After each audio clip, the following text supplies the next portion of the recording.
Yes, yes, yes, indeed. Nitro is the glory.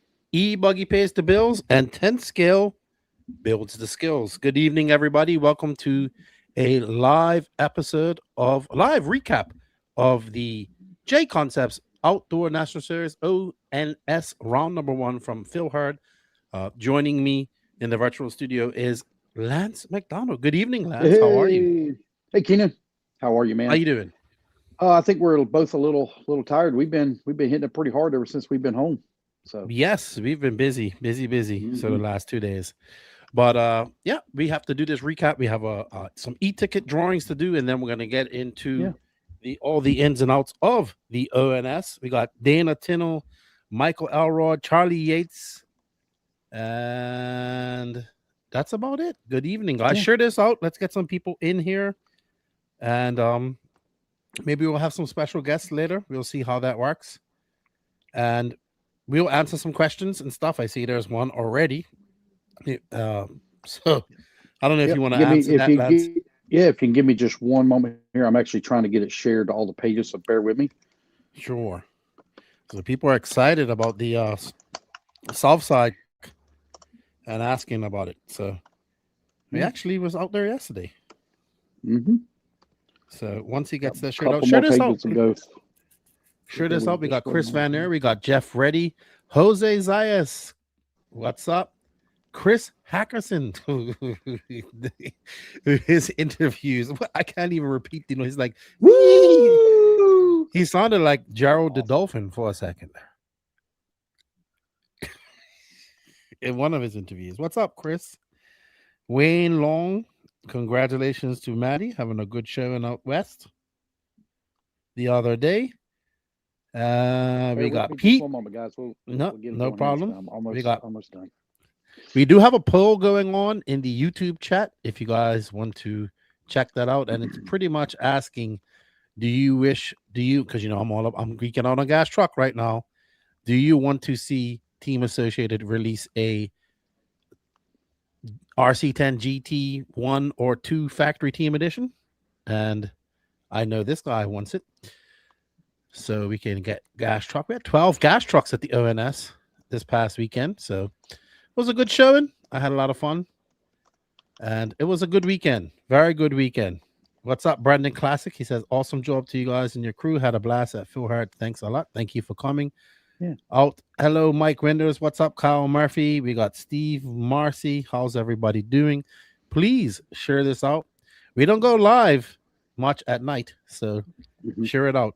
Lance, maybe you can answer this hmm person's Yep. question. They want to know when the new indoor track is supposed to be finished.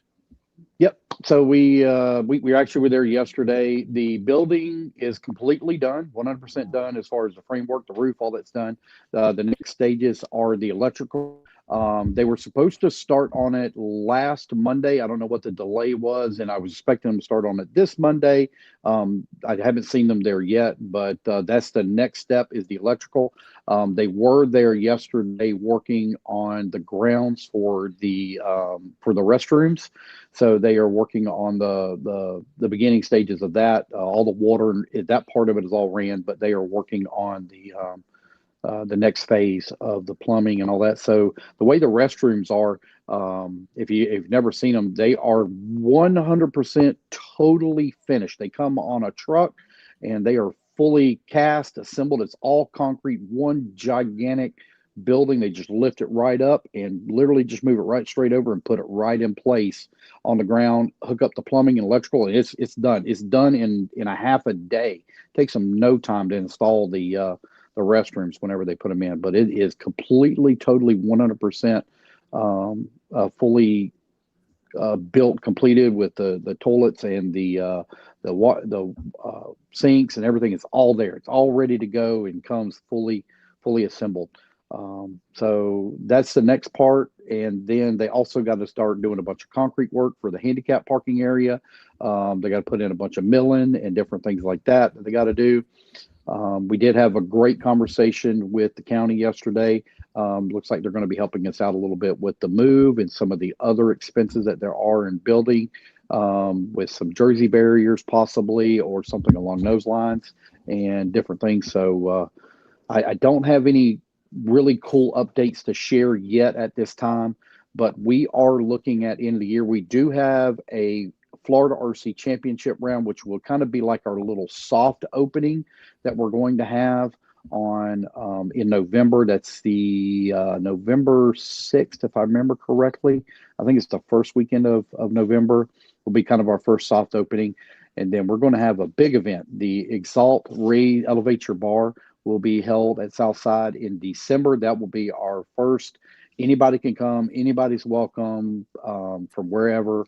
And it'll be a big 3-day event that we're going to have there in December. So be just looking for more announcements and all that, but look for it at the end of the year. Yeah, awesome stuff. Mm-hmm. All right, so we got a bunch of people in here. We got JV Goes Racing. We got Ross Anthony Nitros, the glory of ego, right? Clay Keats, how you doing? How's you and Chevelle doing? And Dana is excited. He's always excited. So yeah, it's going to be great. I can't wait for Southside. We got Dirk in the house. Yeah, what's up, Dirk? We need to send Dirk the link if we can. Send Dirk the link. Send I don't Jason have his the link. email. Oh, maybe I can send it to his Facebook. Okay, yeah, do it that way. Let's see here. So, all right. So we do have 2 competitions that we have to complete today. One is for a Mugen MBX 8R. What's up, Quasi? How you doing? And Barry, how are you? That was up for quite some time, but we finally got that sold out. So we want to say thank you to everybody that participated in that. As you guys know, the e-ticket competitions make the productions that you see possible. So we greatly appreciate it. Also got to say a big shout out to the sponsors of the ONS series. They are JConcepts, S-Works, TLR, Schumacher Associated, Coyote, Bombshell Racing, A Main Hobbies, Hobby Wing, Beach RC, RC Sign Up, Reedy, Exalt, and Elite RC Productions. So thank you for all their support this weekend. They had their banners flying at the iconic Phil Hurd. I'll bring up some pictures and stuff like that as well. But we're going to do the Mugen drawing first. So let me bring that up on stage. There you can see we have 75 names. I'm going to shuffle it right now, and then we'll pick it will randomly pick a winner. So there it goes. It's been shuffled. And let's go. Good luck to everybody. Good luck, everyone. We're all going to call the winner live. Or we're going to try to call them live. Yes. That's what we're going to try to do. Ooh, Donald Silva. Congratulations. He bought a lot of tickets, too. He lives in Alaska. Does he really? Holy moly. Yes. So, oh, wow. That's going to be, and it's going to, I think he has supported the e-ticket competitions quite a lot. I don't think he has won anything, but it's, congratulations, man. We appreciate the support. I know you said he's in Alaska, but I have a Ewa Beach, Hawaii. It's where he is located at. Oh, could be. So, yeah. So hey, I'm gonna send you his telephone number in the chat real quick, and let's get him on the phone. Let's try to do that. Do you want to do the other drawing as well, or do you want to wait? Let's do this one, and then we'll do the other one. So bear with me just one moment here. And sorry, guys, we got to do this jankily because I couldn't get the mixer set up. So it's just going to be. I wouldn't say that as jankily. The brand new mixer that we literally just bought February the 26th, that we just took out of the box about an hour before we started the show, did not work. So we had to scramble. Yes. So I just sent you the telephone number. So we apologize for that, guys. We had purchased some new equipment to try to improve on these lives and different things like that, and literally it would not power on. So we do apologize for that. But if you want to give him a quick call. Let me try this. All righty. Let me bring it up here. A lot easier.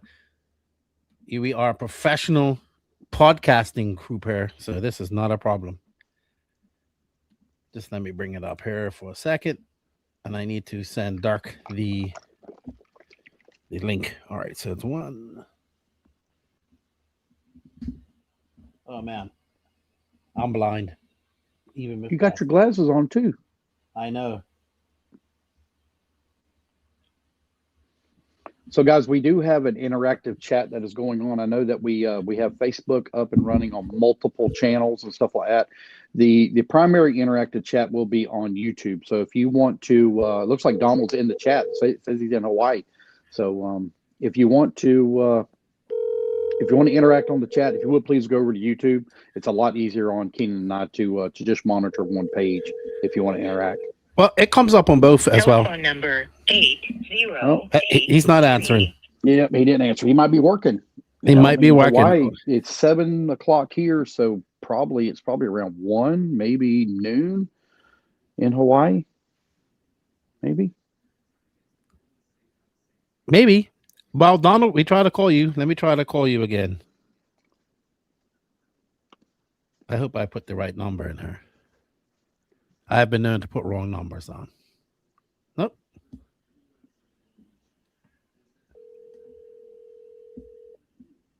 Charlie, it's Keenan looked good. I enjoyed myself, Charlie. I really did. I don't think he's answering, but he's in the chat. So congratulations to him. Telephone number Yep. 8. Yep. Not answering. Okay. He does not want to be on Not the stream. Uh-oh. Lance is there. I'm here. Losing our stream? Nope. You just gotta come back in. I hear you. All righty. So congratulations to Sorry about Donald. No worries. Congratulations to Donald. He is now the proud owner of a Mugen MBX 8R.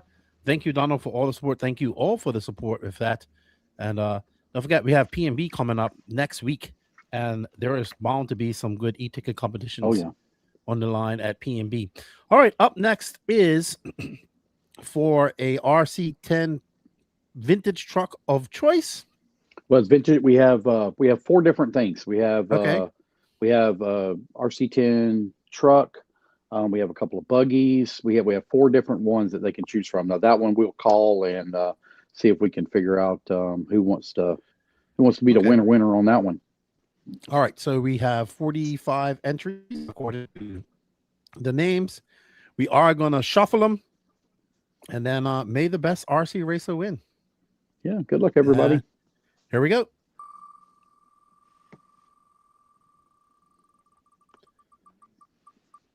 Ooh, so close. Robert Del Visco. Congratulations. Let's find out what Robert wants to. Let's see if I got his telephone number. Yeah, let's see if we got his telephone number. Go. We do. We have a telephone number. So give me 1 sec here. I'll send it right over to you. Okay.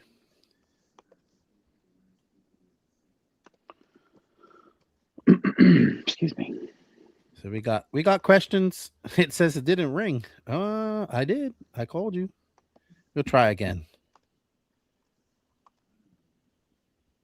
All right, there we go. I mean, it might be my number. I don't think I've actually called a number on this phone, to be honest. So it might be me too.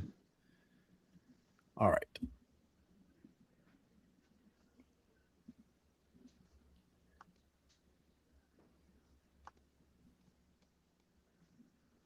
All right, so we're going to give Robert a call here real quick and see if he'll pick up on the phone and see which kind of. Hi, if you record your name and reason for calling. Right to voicemail. Is available. No. Keenan. Thanks. Please stay on the line. Oh, they have. That's all fancy now. I didn't even know you had automatic stuff like that. No, those are scam blockers. Oh, yes, I would. That's funny. Should we tell the story here in a little bit? Oh, yeah, your new hobby. Yeah. Hello, Robert. This is Lefty from the No Name RC podcast. Congratulations. You have won your choice of a vintage RC10 that we have. I think it's an RC10 truck, a RC10 buggy. We are doing the drawing live right now, and we tried to call you. So, and then it hung up. Let me try again. Yeah, I think all you're supposed to do there, buddy, is just say, "Hey, this is Keenan White with the No Name RC podcast," and that's it. Okay. It's not. You're not leaving a message. Well, that's very hard for me to do. Let me try again. Hi, if you record your name. Okay. Let's try to call Donald one more time because he says it didn't ring. But let's see. Man, I forget how to even operate a regular phone. So now I use WhatsApp and whatchamacallit so much I forget. Yeah. All right. We see some people in there using the emojis. I see that in the YouTube chat. That's our members. If you're a member, you get see it's ringing. Donald, it's ringing. Oh man. Somebody's got to pick up. Telephone number 8.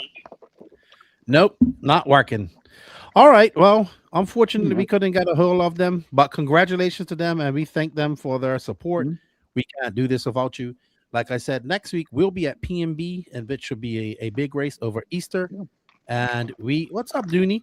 How you doing? And we look forward to seeing a bunch of the races there, and we'll have some cool e-ticket competitions going on. We got Aiden Horn coming in to help out with commentary as well as interviews. That's going to be a lot of fun because he has a lot of energy. We're going to have Patrick as well, Gene, Danny, also Josie, Tony. Patrick's going to be hopefully getting on there and getting those pit interviews, which he's good at. So it should be a good weekend of racing over the Easter holiday, and we look forward to it. All right, Lance, I think we should. Congratulations. Should I tell my new hobby story? Oh yeah, this has been funny all day long. So I am not any different from anybody else. I get robocalls on things just like everybody does. But there has been an ridiculous amount of phone calls that have been coming from lenders that say I'm pre-approved for $40,000, $50,000, $60,000, $100,000. And I've just been blocking it and ignoring it and deleting it, blocking it, ignoring it, deleting it. That's all I've been doing, But it's been extremely repetitious for quite some time now. I get anywhere from 10 to 15 calls a day now on this lender crap. So I started taking the phone calls, and whenever they would call, some of them just immediately go to voicemail within seconds of the phone ringing, and they'll leave a message. So I've been calling back and this, that, and everything else. Yeah, I've been having a little fun with it. All day. They would answer the phone and be like, "Hey, I'm glad you picked up the phone. I really appreciate it. So I'm wanting to know, is there any way that I could put in a job application? Because I would like to be a professional scammer as well. Like, how do you get it? Do you have to go to college to be a professional scammer, or did you just come up with it all on your own, or da da da da da? Of course, it pisses them off. They get all mad, and most of them hang up, but some of them actually go into it, and man, they'll cuss you and this, that, and everything else. I mean, they say some really bad stuff, and of course, I give it right back to them. I don't just lay down and take it, but yeah, it's very entertaining until they finally catch on, and they block my number. And I can't call back to the number that they called in on. I have to wait for them to call again on a different line, because that's what they do. They all use different numbers, and I have to call back. Anyway, it's been kind of fun. I've been tormenting the spammers the last few days. Been having a lot of fun with it. He has been having fun, a lot of fun. All right. Well, let's get into it. Let's get into the nitty gritty of things here. We made the trip up to not too far for us. One of our small trips up to Savannah, Georgia this past weekend for the first round of the Outdoor National Series. Well, thank you, Pete. Pete, man, without fail. I appreciate it, my friend. Thank you for the super chat. We greatly appreciate it. He's also trying to get me on the vintage train, which I'm sold, but we'll talk about that in a bit. Maybe, I think, Lance, because we've talked about this, maybe let us know how this whole Let's Do an Outdoor Series came about, because it came about. We've talked about it for a long time, but it came about kind of quickly here. Maybe give us a quick synopsis on how it all started. Yeah, it kind of stemmed from the excitement of the team associated vintage race, and then also along with the vintage race that World of RC put on, along with Hoosier. They put on a vintage race as well. That's kind of where it all really started at. But what really set everything off for the outdoor portion of it is what happened down in Australia from the Australian Worlds. The track was kind of somewhat old school, loamy. It wasn't sealed or anything like that, and people just absolutely loved it. So that's really what, in combination with the vintage releases, along with the Australian Worlds, Jason came up with the idea. You know what? Maybe we should try to go back outdoors and do something outdoors. Of course, there's a massive risk whenever you're racing outdoors because you're having to deal with Mother Nature. But in saying that, we had beautiful weather this past weekend. Jason's brainchild came into fruition this past weekend, and man, did we ever have a great crowd. 191 entries, not bad for our very first event. The guys at Savannah at Phil Hurd Raceway absolutely killed it. I do want to give a very special shout out to Patrick Rossiter. So I know Patrick right now is not feeling very well. Patrick is sick. I had asked Patrick to be on the live, but he was fighting a cold at ONS and is still continuing to fight that. And we hope that he gets better soon. But in saying that, we did a lot of track maintenance leading up to the event. Patrick and the crew at Savannah with Roger Cowart and many other people with Jeff Coons and Dana Tennell. I know I'm going to forget some people, and I apologize. It's not my intention. I didn't write any of that stuff down. I'm sorry.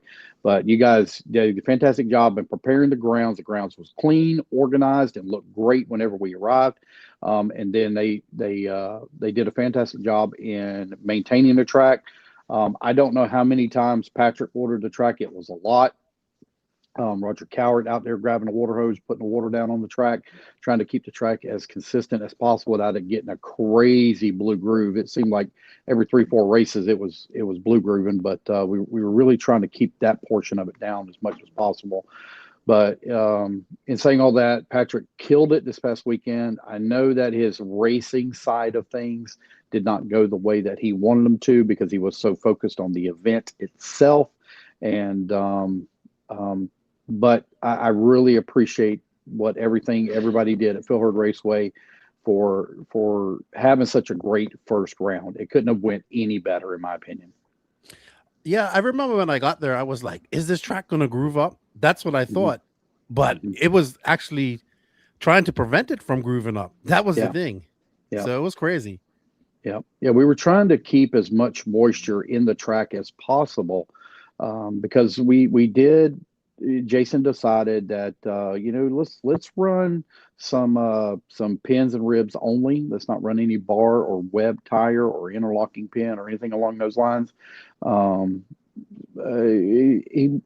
Just go back to an old school feel. So in doing that, we wanted to keep the track, I ain't gonna say loamy, but we definitely wanted to keep some moisture in the ground on the surface to minimize tire wear.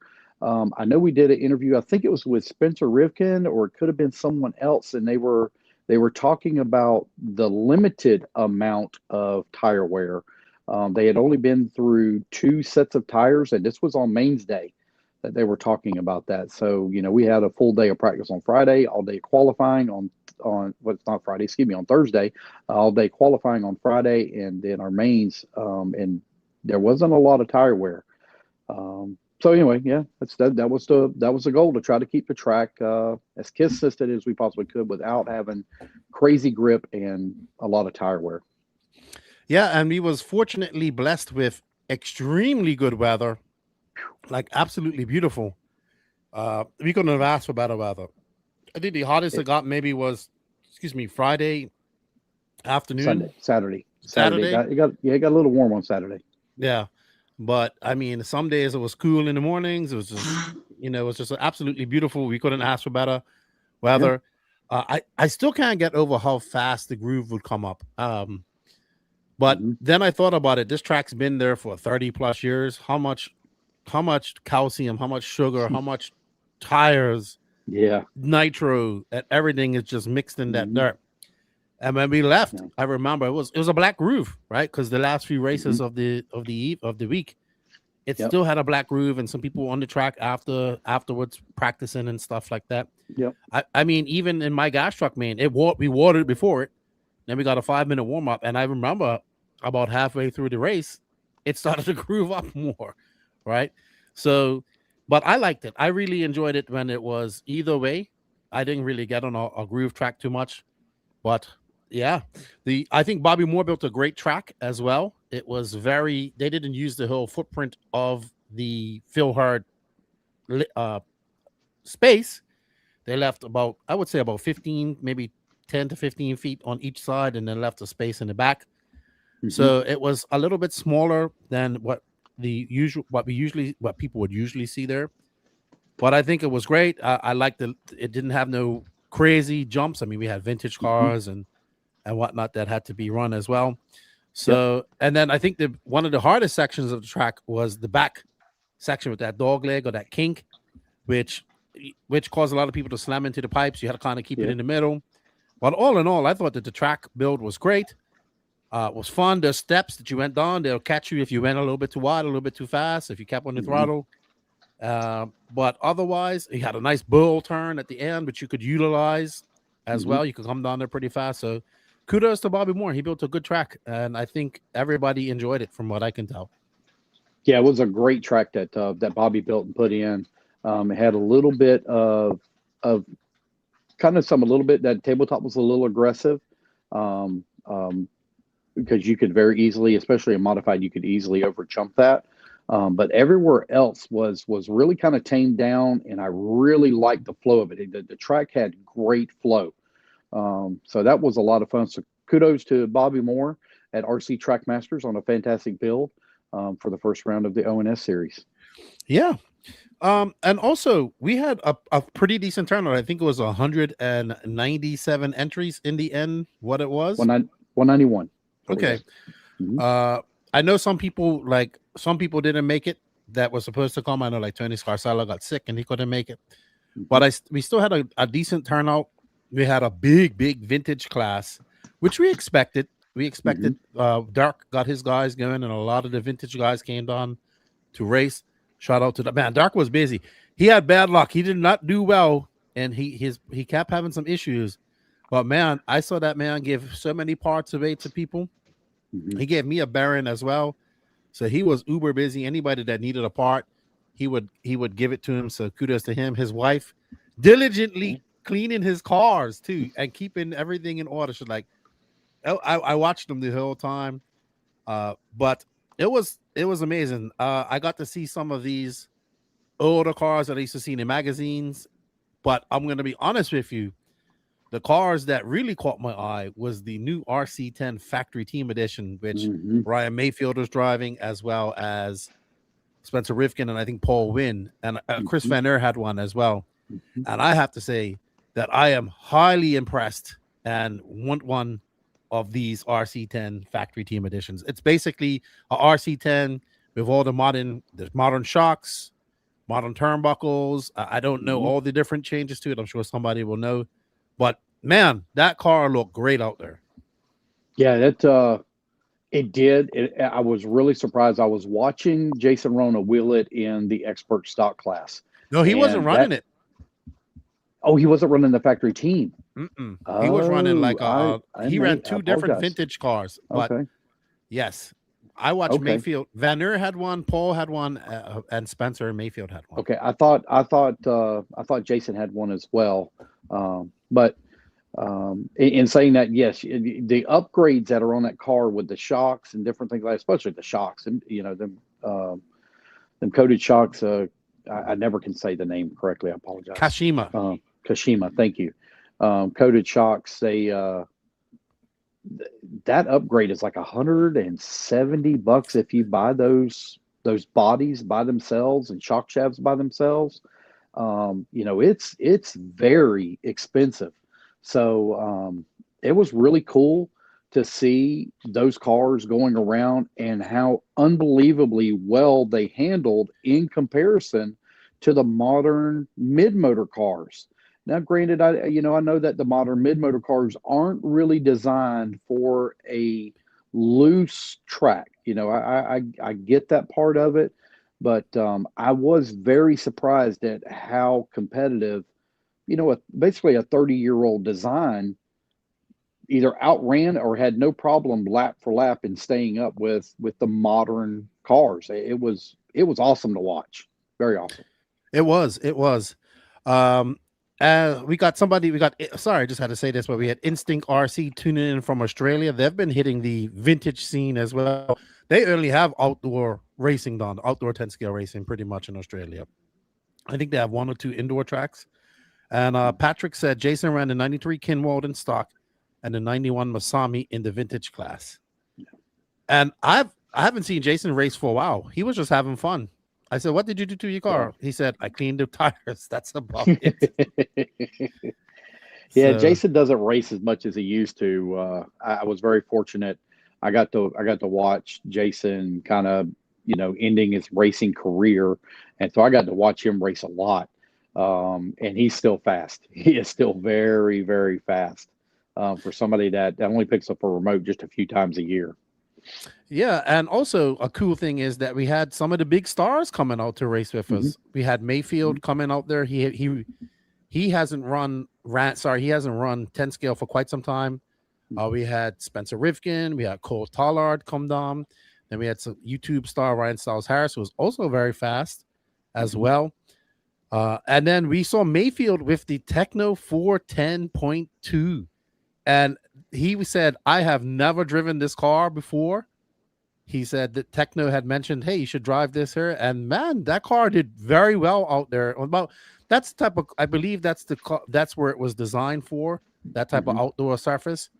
But man, Mayfield, like he kind of picked up where he left off. He just went out there. He did some changes. He did some work to it. He got it running, and him and Spencer had a good battle in 4-wheel drive, as well as Hunter King. Yeah. We'll go back to Hunter here in just a moment. But yes, it was really cool to see Jason, or not Jason, excuse me, Ryan wheeling outdoors again, a 2-wheel drive and 4-wheel drive 10 scale buggy. Still, he hasn't raced a whole lot of 10 scale. I know he ran the Vegas race for Team Associated, and I think he might have ran one other time, but very little 10 scale. And man, he is still very fast. And that EB 410 from Techno was killer. Oh my gosh, that thing was so fast. Now I will say let's talk about Hunter King. Hunter King, without a doubt, this weekend was the star. Now I know that he may not have got the wins that he wanted, but there is no doubt this weekend, Hunter King for I'm not going to say he's entry level or B level or anything like that, but he wheeled for lap with Rivkin and Mayfield in that 4-wheel drive buggy, and it looked great. And then also in the 2-wheel drive buggy, that TLR, man, it was all over Spencer for many, many laps trying to find a way around, and it was awesome to watch Hunter wheel his cars around the track there for the ONS series. Yeah, the TLR cars look good. Hunter looked good. He does, well, B&T is his home track, so he does race. He does do a lot of outdoor laps, but pace, I think lap for lap, pace for pace, Hunter had just as much pace, if not much. I think he threw down the fastest lap of the whole weekend, according to the race report. But he would just pressure. He would make a mistake. Like I think him and Rivkin were having that great battle. I think it was maybe, I don't know, one of the last races of the weekend, and he just, he was ahead of Rivkin, and he made that mistake. Like it's just a simple mistake. Where, he made over that double to go onto that horseshoe, you called it, and he flipped over in that 180, and that was it. But Hunter King had a good weekend. Like you said, he probably not the results that he wants, because I know he wants to win, but I think he goes home happy with that. So well done to Hunter King. Yeah, he has absolutely nothing to hang his head down about. I mean, he's got everything to be proud of. It was one of the best weekends that I've seen Hunter have in a little while. It was amazing to see that. All right. Jeff Reddy says Ryan's vintage TQ was 3 seconds slower than Spencer's modern TQ mod. TQ roughly. Okay. All right. So what else do we want to move on to here, Lance? Do you want to go over anything else before we get into each class results? I want to say this.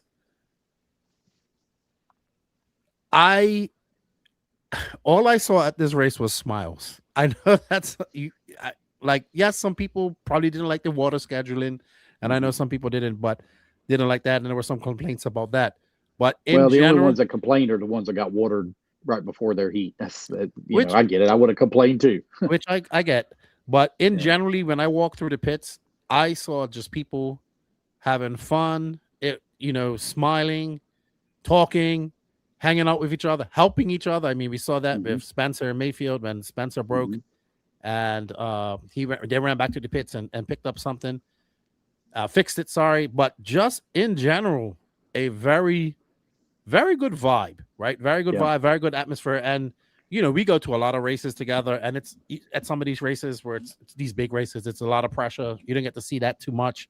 People are tired and whatnot, but this race had a whole different atmosphere, and obviously even there was a lot of very good, it was nothing but positivity online. I read a lot of people's race reports after the fact, so it seems like this was a very positive event in general, both at the track, both online, even this live stream and whatnot. So that was good, and I think we needed that. That was big for the ONS, right? Very big. So we can have fun and be competitive at the same time. Yep. Yeah, the entry count to me was like perfect, because if somebody had a problem or an issue, like forget to plug a transponder, or they broke a car in warm up or something along that time, we were very fortunate that we had the time to be able to grace them to get to do the repairs. If they wanted to do a quick repair, they could do it.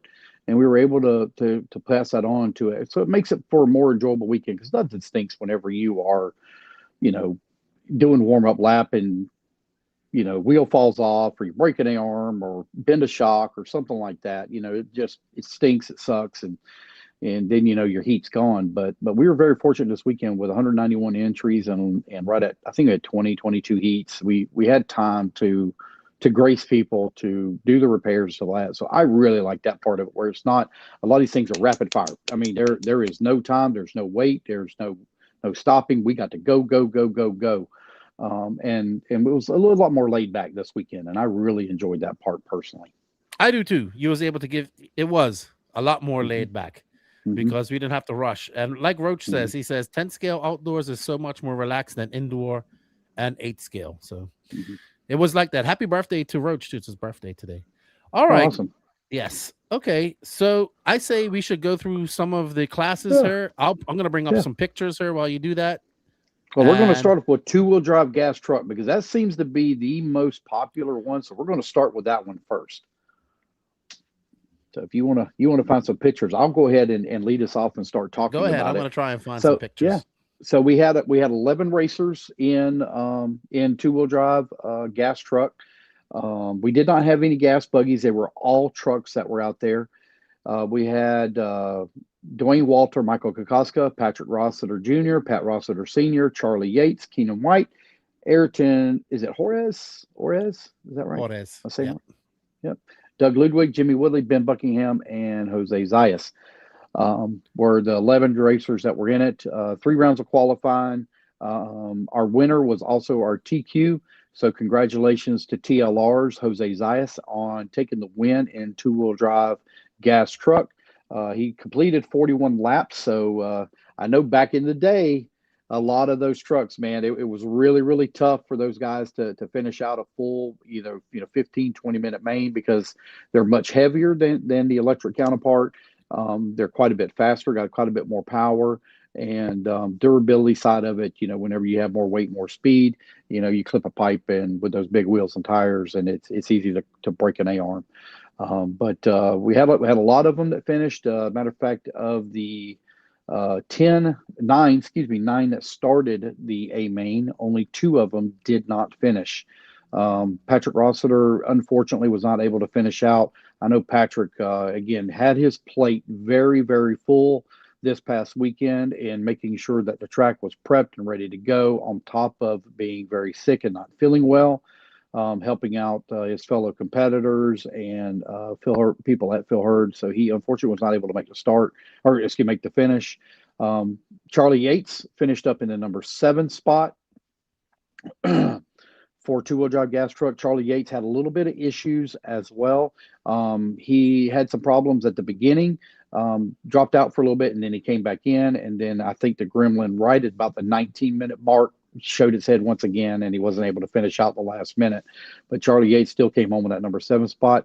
Our 6th place finisher, our very own Mr. Keenan Lefty the Great, 1 position away from the podium. Keenan finished up with 34 laps in the 20-minute final. Keenan almost, man, he at one time he made it all the way up to 4th, if I remember correctly, in two-wheel drive gas truck. But I think the announcer curse might have got to him, and Keenan wound up finishing in at number 6. I'll explain what happened. I ran out of fuel, I think, because I didn't touch the needles on my car. It's still a little bit rich. And then I actually lost a spring cup. So, but nonetheless, I had a blast. I finished, and that's all I really cared about, to be honest. Who's your pick guy? Matthew McCoy. But I didn't know how much I was like, okay, I could do 7.5 on a tank like a Buggy because it's a 12. But I had my car really rich, and she flamed out. Him and Hunter King got it started back up. Thank you, Matthew. And then I was like, man, this truck's so hard to drive. I thought the tires went, because I think I was the only one in that race that went out on sprinters. I think everybody else went on like a bigger pin tire. I chose sprinters to go out, and the sprinters were good. And then because the grip was coming up. Yeah, but even in the wet, because there was a wet track, I was like, oh, these are okay. I had went on a green sprinters and Carvers up front, and the car was good. I had an Ignite Design T61 with one of Jimmy's classic RC company's 12s, a 5-port 12, just a regular stock one, and it ran great. I just wanted to say Jose Zayas had a triple XNT, and he also had this old Phantom motor that Phantom used to make back in the day. I used to remember seeing in the magazines, and it lasted it done well. Oh wow! Oh, Charlie Yates, he says there. He just said in the chat. He said, "Yeah, broke a camber leak and then ran out of fuel at the end." So, hate that for Charlie. 2004 says Jose. Wow. Yeah. Congratulations, Keenan. On finishing out the main. I hate that you didn't make the podium, buddy, but you're right there at it. But you see the replay here at the start. While we finish out our top 5, we'll let that just play for you. Ayrton Juarez finished up in our our 5th place podium position. Completed 35 laps. I'm not sure what chassis Ayrton was running. I don't know if he was running a conversion. He's running a Losi. Was it a conversion? Original triple XNT with a Pixie. I actually have a walkabout coming out maybe tomorrow, so people can see that stuff as well. Yeah, cool. Then in the number 4 spot, we have Savannah's own Doug Ludwig, finished up in the number 4 position. So Keenan, that video is skipping really bad on my end. Am I skipping by chance? Because if it is, I don't see it on my end. Your internet's pretty bad, period, coming through her lands. But it's all right. Let us know if the video is bad for you guys. I'll just take it down. Yeah. Anyway, going back to it. So Doug Ludwig, Savannah's own, finished up in that number 4 spot. Doug had an up and down kind of weekend. He was having some issues on practice day. Truck would just not stay together. There was some problems and issues with brakes and things. Some of these trucks are 30, 40 years old, so the plastics are aging and stuff like that. But hey, he held it together for the full 20 minutes. Came home with that number 4 spot. Then you have Mr. Classic RC from the Crestview area. About there at B&T, Mr. Jimmy Woodley came home in the number 3 spot here in gas truck, along with his riding partner, Mr. Ben Buckingham. Ben also from the Crestview. Both of them had some good battles. Then Jimmy had a little bit of issue, if I remember correctly, in the middle of the race, which allowed Ben to be able to slip away. Jimmy ended up finishing with 38 laps in the 20-minute final. Ben Buckingham came home in the number 2 spot, and he finished up with 41 laps in that 20-minute final. So congratulations to Ben Buckingham. And Ben actually was talking about, he's like, oh, I can still wheel a little bit. No, buddy. You can still wheel really good. I know Ben may be getting up in age, and he may not be able to race as much as he used to, but Ben can wheel. Ben can still drive the wheels off of that 2-wheel drive gas truck. Then we come to our race winner, our very first ONS champion in gas truck, Mr. Jose Zayas, running the TLR Triple X, you said, is what he was running. So he's running the old school Triple X TLR, ended up with 41 laps in a 20-minute final. Absolutely dominating win for Jose, and he was a multi-time winner. He was on the podium multiple times this weekend, and we'll come back to that. But congratulations to Jose, being crowned the very first winner of the ONS as he won here in the 10th scale 2-wheel drive gas truck. Excuse me. Yeah, it was good. Jose was busy. He had his pit man Benny as well, who was helping him out, and he just drove well, exceptionally. I mean, he's a good driver. He's been actually driving for TLR for I think since he started in RC. Yeah. And he's got some interesting projects going on with the modern vintage stuff that he's doing for low-C cars. So it's pretty cool. Cool. I know somebody had made comment about it. I guess the team Low-C, the original Low-C stuff, the reason why Low-C hasn't or Horizon has not released any type of vintage re-release or anything like that, from what I understand, the original stuff is still owned by the Low-C family, not owned by Horizon. Horizon, whenever they purchased Low-C, and I could get a little bit of this wrong, and if I do, I apologize. It's not exact. I'm just going by what I was told. When they purchased it, it was only for the current products and moving forward. It was none of the past products. All of that stuff is still owned and done by Low-C. So it'll be interesting to see if they are allowed and are able to re-release some of the old stuff, some of the Team Low-C stuff from back in the day. It'd be cool to see if that happens. Yeah, I just want to say thank you to Roach for the $5 super chat. He says, I recently got a new buggy I can actually compete with. It's on its way. I also got a vintage to him truck coming, my dream RC truck. I'll see you at B&T. Awesome. Sounds good. Thank you, Roach. Yeah. So, all right, let's move on to go to short course. Short course. Sure. Yeah. All right, so we got a dominating run by Mr. Craig Jackson. Craig Jackson from up around the Atlanta area made the drive down to Savannah. It's about a 4-hour drive. So thank you, Craig, for making the drive in. He and his buddy Owen Simmons, also from the Atlanta area, finished up in that number 2 spot, and they were not that far apart either. They were pretty close in the time overall. Both of them had a win in short course, but Craig finished up with 11 lap 5:08, and Owen finished up with 11 lap 5:11. So the tiebreaker went to Craig Jackson on time. Lee Griffiths come home in number 3 spot. Sean Harding finished up in number 4. Sean Harding, to me, had the fastest truck all weekend, but he struggled consistently to be able to lay down those clean and consistent laps, where Craig's truck wasn't quite as fast, but was very, very consistent. So the consistency won out in this one here for forward or 2-wheel drive short course. But Sean came home in number 4 spot. And then we have Jason Brown finished up in number 5, final podium spot for 2-wheel drive short course. Sweet. I was actually supposed to race this too, but I decided not to. And then Danny bailed out too. So. Yeah, well, we were all kind of busy. Danny wasn't feeling very good either, but we were all extremely busy. We want to make sure the broadcast was good, photography was good, and all that and everything. So it'd be best for Danny not for to race another round. So yeah, no worries. We'll get that in there. So we'll move on to 2-wheel drive stadium truck, 13.5 2-wheel drive stadium truck, and all the way from Japan / Arizona, Hiro Nakaya. I might be saying that last name wrong. Nakaya, I believe is how that last name is pronounced. He took the win in 13.5 2-wheel drive stadium truck. He had a dominating run. His truck was really, really fast. as he took the win. Sean Harding put a great effort into it in A main number 2, but came up short on time. We ended up finishing up in number 2 spot overall. Richard Bedlin come home in number 3 spot. Michael Koska 4, and Craig Jackson once again on the podium in a number 5 spot. So congratulations to Hero and to our podium finishers in 13.5 two-wheel drive stadium truck.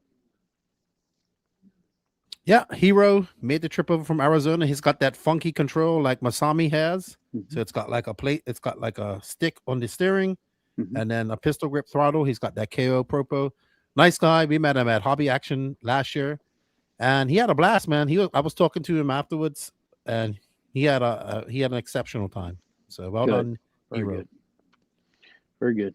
Yep, moving on to 13.5 four-wheel drive pro stock buggy. On the podium once again at the top spot, Jose Zayas in the TLR takes the win. So congratulations to Jose on win number 2 for the JConcepts ONS series. Hero come home in the number 2 spot. Jacob Hartman. The Hartmans, him and his brother pitted in the VIP pits. I didn't really get a chance to talk to them a whole lot. They seemed like they were a little bit on the quiet side, but they were very focused on their racing. They had a lot of race cars they had to take care of.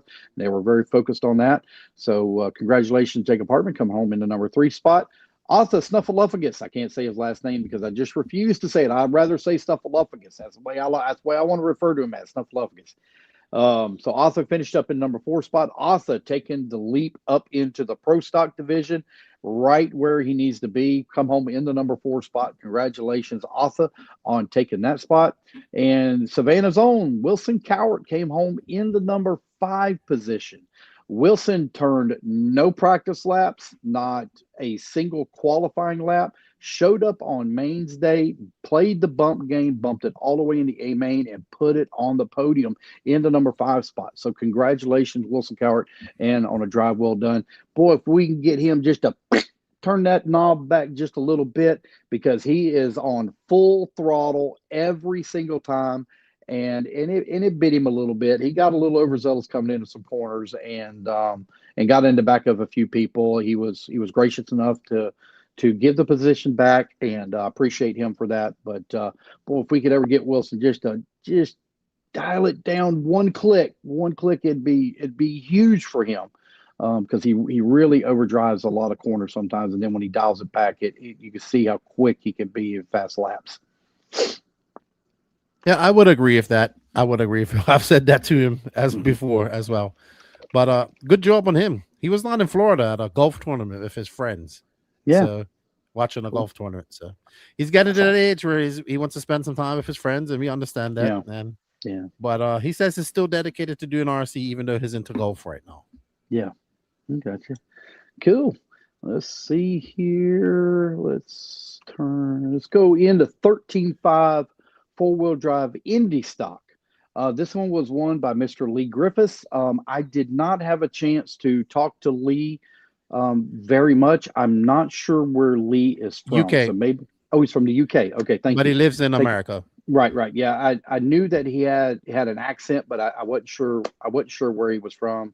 But thank you, Mr. Lee Griffiths, for making the trip over. I'm not sure where you're living at now, but thank you for making the trip down to Savannah for round 1 of the ONS series. Congratulations on your 13.5 four-wheel drive Indy buggy win. Stephen Hitchcock's come home in the number 2 spot. Chad Howard finished up in a 3. Ruben Johnson 4.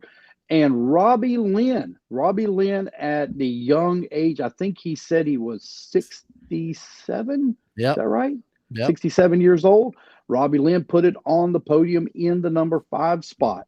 So congratulations, Robbie, on that. I'd like to give also a special shout out to Eric Hosford. He came home in the number 6 position. Eric Hosford races with us quite a bit in Florida. He made the drive up for the ONS round. He come home in the 6th position, just one position outside of the podium. And Mr. Roger Cowart, one of the track crew at Savannah, came home in the number 7 spot. Roger, again, had, just like Patrick, had his hands full all weekend long. With making sure things are taken care of. Every time the track needed to be watered, he was out there grabbing a water hose, grabbing a blower, different things like that. So Roger came home in the number 7. He foregoed his A main number 2, so Wilson could have the car because they were both running the same car. But he still came home in the number 7 spot. Yeah, good stuff. What's up next?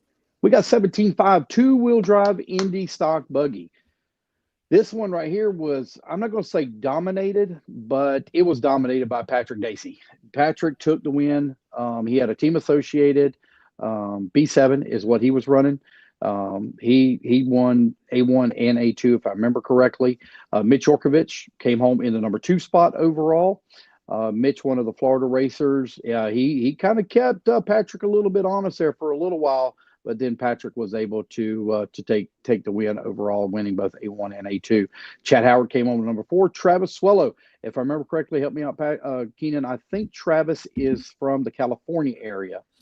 I don't know where he's from. I know he has a YouTube channel that he's been doing, and he actually used to work with Monster Jam. So, or works with or within. He knows Dustin Spallone and all those guys. So, he comes from the actual real monster truck world. I think he's from. He's from Wisconsin. I'm sorry, he is from Wisconsin. Is where he's from. Okay. So I was way off from where he's from. I thought he was from the California area, but he is from Wisconsin. He's in her, Travis RC. Yeah. What's up, Travis? It was nice to meet you. Yep. So Travis come home in the number 4 spot. Very nice young man. Congratulations to him. And then Ruben Johnson on the podium once again, finished up in that number 5 spot. Well done, Ruben. Well done, Ruben. Savannah native.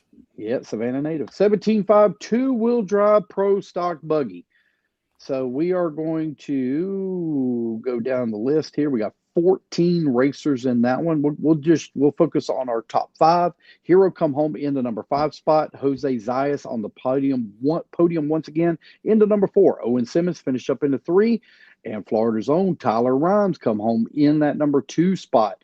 But the man of the weekend in 2-wheel drive pro stock buggy, for the first time that he has ran stock, other than I think he ran stock at the Hoosier vintage race one time.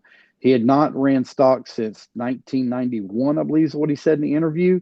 So 40 years, other than one time he ran stock, and he dominated. Mr. Jason Rona takes the win in pro stock buggy. Finishes out with a 12-lap 5:08 for the fastest lap, or fastest one. He won both A1 and A2, so congratulations. Oh, wait a minute. Am I wrong? Did he not win? Wait a minute, I got it wrong. He did not win A2. Actually, you know what? Let me go back and look. I swore I thought he won that. Maybe I was wrong. Now I'm looking at the results. I'm sorry. Bear with me one moment, guys. Bear with me. Oh, we had triples. That's right. I forgot that class had triple. I'm so sorry. So I think he won A1 and A2, and then he dropped out of A3 because he had already wrapped it up. He did. Yep, he won both A1 and A2. So congratulations, Jason Rono, on taking a win in 17.5 2-wheel drive pro stock. I don't know. I should have asked him this in interview and stuff like that. Is Jason going to be continuing to run? Maybe we can get him in the live here in a little bit and ask him that question. Maybe. Let's see. Dirk said he's going to come on. He said he's finally driving. Hey, all right, cool. So he said he's going to come on. I told him he could come on after we go through the classes. Gotcha.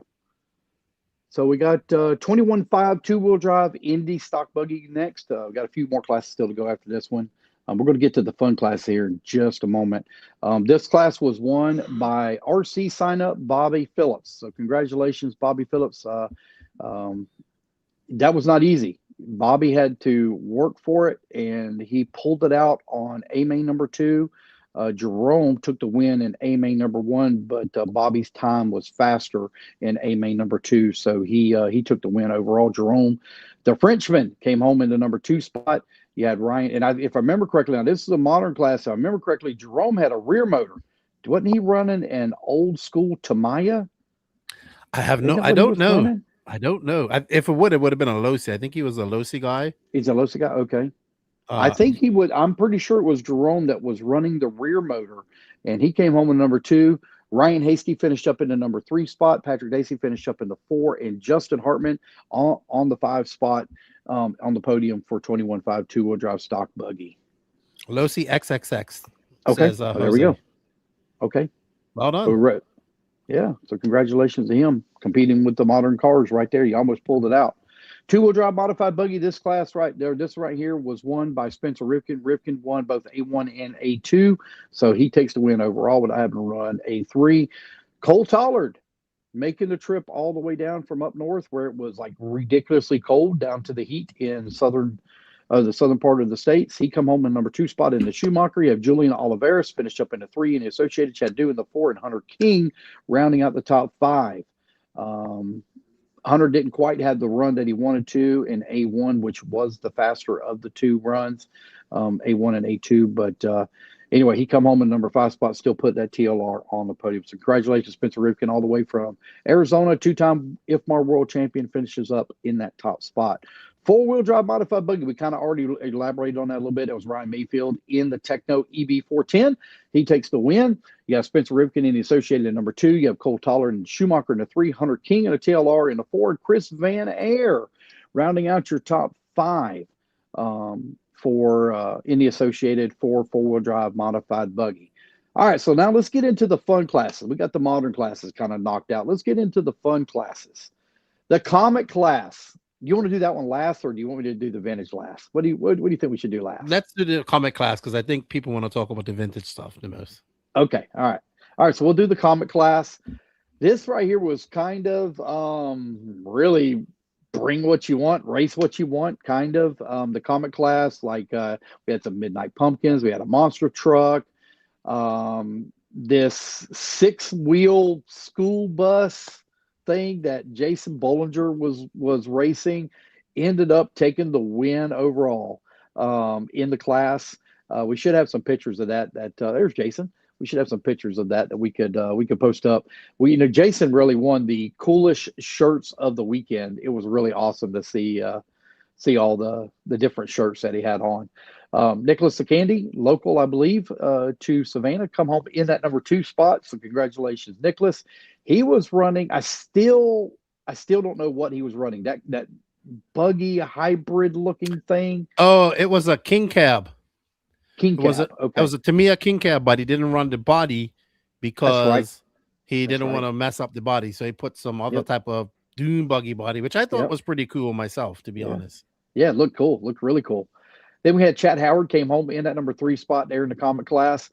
Chris Hackinson, he was our very first TQ of the weekend. So when we did round number 1, we got started in racing and all that and everything. He was the very first person to take a TQ overall in the monster truck. He was running the Clodbuster conversion, JConcepts conversion, and came home in a 4. And Miss Sherry Coon, she was running the Tamiya Frog. This thing could fit in the palm of my hand. It was so little. And she put that thing on the podium in the number 5 spot. Congratulations, Miss Sherry, on a job well done. So that's your Comet class. All right. Do we want to do 2-wheel drive? Let's do stadium truck first, vintage stadium truck first, and then we'll do the buggies last. We had a good crowd in truck. We all the way down had a B main, had 18 racers in that one. Had a few that did not make the starts in the finals. Some of them had some breaks throughout the weekend and just didn't have the parts that were needed to repair them. But in saying that, on the podium once again, Jose Zayas on the podium in the number 5 spot. Owen Simmons also on the podium again in number 4. Chris Van Air also on the podium in the number 3. Multiple podiums for him. And we have YouTube sensation, Mr. Ryan Harris, came home in the number 2 position. And our race winner with the Rent-A-Ride, congratulations, Julian Oliveras takes the win here in 2-wheel drive vintage stadium truck as he took the top honors for the weekend. Oh, I thought it was this truck. Was it back, or was that Jose Zayas back here? Go back one more. Was that? Go back one more. 1 second. Oh, Lord. We done broke it. Oh, Lord. Yeah, that's Jose's truck. No, yeah, that's Jose. Yeah, I thought it was Julian's truck at first. Yeah. Thought it was Julian's there for just a moment. But still. All right, you guys. So that's your 2-wheel drive 13.5 stadium truck. All right, let's talk about 13.5 4-wheel drive buggy. So I walked around in the pits a little bit, and I was really wanting, because I've never seen one in person, and I got to see one this weekend. Greg Ronya had one in his pits that was chain driven. That was the first time that I've seen pictures of them, but I've never actually got a chance to see one. But he had one there this weekend that he was playing around with, and he came home, in that number 7 spot with a four-wheel drive buggy, but it was chain driven. How awesome was that? In the number 5 position, Mr. Mike Winders running a 40-year-old Tamiya, or no, Schumacher. Boy, that thing was ancient looking. I was looking at that thing. I was like, oh my gosh, look at how simplistic, but it worked. It worked so well. He came home in number 5 position. Congratulations, Mr. Rich Sanderson. He making the trip. Him and his daughter made the trip down, spent a full weekend with us to race. And, he came home in the number 4 spot. Michael Kokoska come home in a 3. DW, Dwayne Walter in the number 2 position for four-wheel drive vintage buggy. And it's Mr. Chris Van Air taking the opening round in four-wheel drive vintage as he put his associated at the top of the board. All right, now let's get to what was probably one of the closest races of the weekend. So, Keenan, do you have that video that maybe we could share I have it. while we go over this real quick? Okay. I have that last lap. Okay. So we have McCoy Martin. McCoy, I don't think he's ever raced vintage. McCoy is probably 14, 15 years old, somewhere right around there. Wouldn't you say 14, 15? 15 now. 15. Yep, 15 years old. And put it on the podium in the vintage class. He's running a Schumacher, I believe, that he borrowed from Mike Winders. I could be wrong on that, but I believe that's what he told me. He's running a borrowed car. He finished up a number 5 spot. You got Paul Wynn in the new factory team RC10 that we talked about earlier. He came home in a 4. You have Cole Tollard also in a vintage Schumacher as well. That car was older than he was. I think we talked to Cole. He's 25 years old. And I think the car was right at 30. So Cole put that one 3rd on the grid overall. In the battle of the weekend, holy moly, A main number 2 to determine it overall.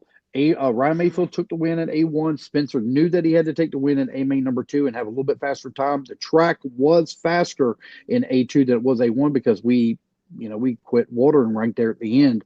But it was Spencer Rivkin came home in a 2, and Ryan Mayfield edging him out for the win overall in the vintage. So we'll play this video here for you real quick, and boy, was it ever close. Yeah, I do apologize. I don't have this in horizontal, but I just said, let me grab this. I was doing something. Yeah. I said, let me go up and grab this last lap because it was heating up, and it did. They were good. Yeah. They were battling out there. I'm really shocked that the Starlink is not working very well. This software streams stuff, so it has to upload this stuff. So it's streaming this off Facebook. So yeah, here they come. Yeah, look at how close that one. Boy, Rivkin was sending it. He's like, I've got it. Oh, I don't got it. they were battling out there, sending it. So you can see them coming over here on the right hand side of the track. This is the lap prior, so I think they got one, or this is the final lap now. Yeah, that they're coming here. And Rivkin, you can see he's right there on the backside of Mayfield, coming in through what I call the wagon wheel. There were some very small rollers there at that wagon wheel. Here they come in through the center section of the track at that first staircase. They go back up the hill. There's a second staircase. Rivkin is all over the backside of Mayfield, and Mayfield knows that this is for the win overall. Here they come back to the line, and Rivkin goes for a full send and sends it off the track. But it's Ryan Mayfield, top of the leaderboard, and your winner overall in 13.5 two-wheel drive vintage. And they came off the stand smiling and laughing. Yeah. They had a blast too. They had a lot of fun.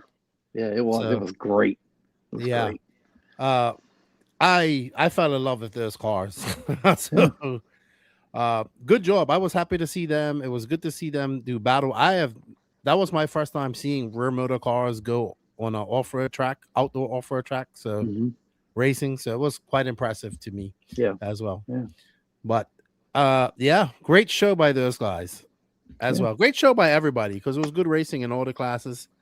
And congratulations to all the podium finishers and all the winners and everybody that made the trip, to be fair. Yeah. All right. Let's talk about that. Well, actually, that's probably something we could talk about with Dirk, the modern vintage versus the vintage.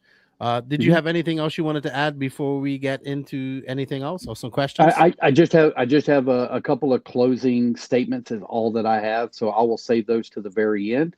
But yeah, if we have Dirk where he's ready to come on, let's bring him in. Well, let me see if he's ready. Hold on. He should be coming in here shortly. Okay.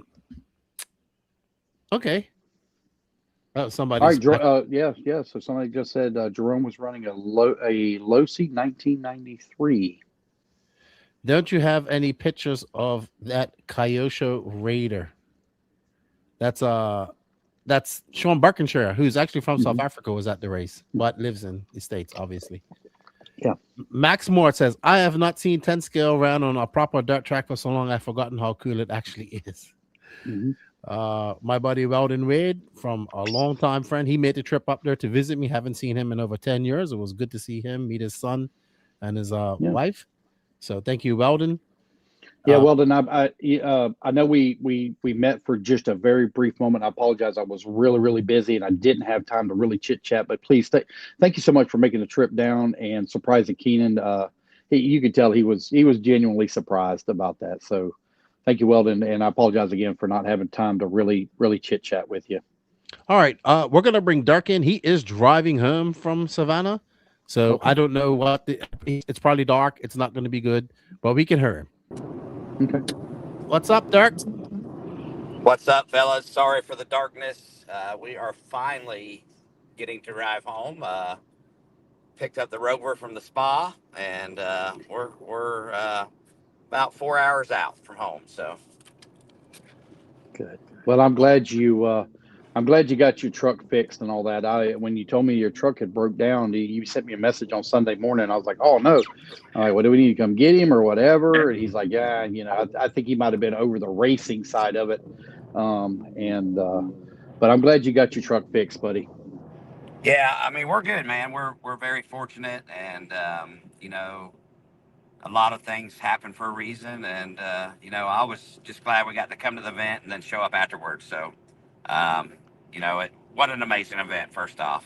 And wow, thanks for allowing me to be a part. And it was just, that's the type of dirt and everything I grew up racing on in South Florida. And, very similar to Lake Park. And it was absolutely a blast for sure.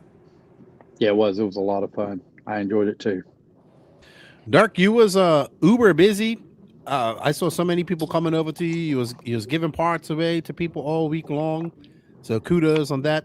Your old school vintage guys showed up, and I think it was probably the biggest class there, if I'm not mistaken. The vintage class was. So good job to all the vintage guys. What was the general consensus from your vintage crew about the race? Yeah, I mean, I think overall the vintage vibe was there. I heard you earlier talking about kind of the. Everybody was smiling, having a good time. And, it's the first time, and honestly, that we've had a vintage event broadcasted live outdoors. So it was the first time. So I hope a lot of people got to watch the production. If not, go back and watch it and see what you missed. That's what I will tell you. But, there were some, about the watering schedule. But if you wouldn't have watered it, they would have wanted it watered. If you would have watered it, they would say don't water it. You know how it goes. Jason and I really talked a lot about this and Lance in the beginning, and we did not want the track to groove up, right? So we made it almost the whole way through without it grooving up, and there were no additives added to the track. By the way, shout out to Bobby Moore. That's one of the things people were talking about all weekend. It was a very well laid out track, not only for the vintage cars, but for the modern cars as well. And a lot of comments about how great the track was, the layout was in general, for sure. Awesome. I guess my question would be to you. So we're seeing the epitome of what I like to call, Jose Zayas calls it this too, modern vintage, right? We see the factory team RC10 out there, people like me who weren't really I kind of like it because it's vintage but has the modern flair to it. Is this the future of the vintage class, you think? Or is it still, or are we going to see a modern vintage class at some point where you can only race these type of vehicles? Yeah, I mean, I think that if you were to look at my, I had two cars there that I was running. I had my '89 Masami car the Dragon Punch car that I ran in Vegas. I wanted to give that car another run and, test it on the outdoors. And then I also had what I call my Steady Eddie, which is based off of the '93 Kenwall car. Um, that has the big bores, all the upgrades, the shock towers, the wing mounts, basically everything that the factory team car is designed from, other than having the hex conversion all the way around. And that's probably your people that are running on a regular basis and racing vintage, because there's so many different surfaces that we're running on, right? There's times we're running on, like North Carolina, for example, is a moist clay. You go to Hoosier, it's hard compact roofed. Vonats is an adrenaline RC, of course.